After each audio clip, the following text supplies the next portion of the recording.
কিছুদিন আগে দেখতেছি রাউজানের মধ্যে একটা ছেলেকে কি নাম হৃদয় মনে কি নাম হৃদয় একটা ছেলেকে নৃশংসভাবে টুকরা টুকরা করে কেটে ফেললো। মিডিয়ার মধ্যে দেখতেছি শুধু কাটে নাই বলো মাংসগুলো খেয়ে ফেলেছে। আশ্চর্যের বিষয়, মানুষ কতজন নিঠুর হতে পারে। শুধু শুধু জিন্দা মারে নাই, ফিস ফিস করে ফেলেছেন। ফিস ফিস করার পরে মাংসগুলো খেয়ে ফেলেছেন। আল্লাহ এরকম নির্মম। বর্তমান যুগ কিশোর গ্যাং গ্রুপ গ্রুপ বেড়ে গেছে। এগুলোর কারণে গোটা সমাজ দেশ ধ্বংস হয়ে যাবে, ঠিক না?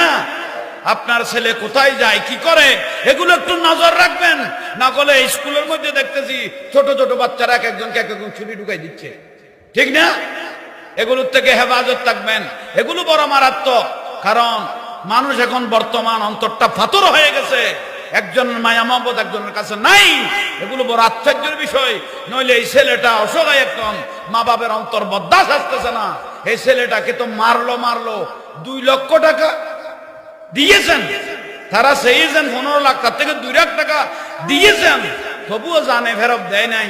শেষ পর্যায়ে টুকরা টুকরা করে বলে মিডিয়ার মাধ্যমে আমরা দেখতেছি ওর মাংসগুলো পর্যন্ত খেয়ে ফেলেছে। এটা কোন জগতে এসে বললাম।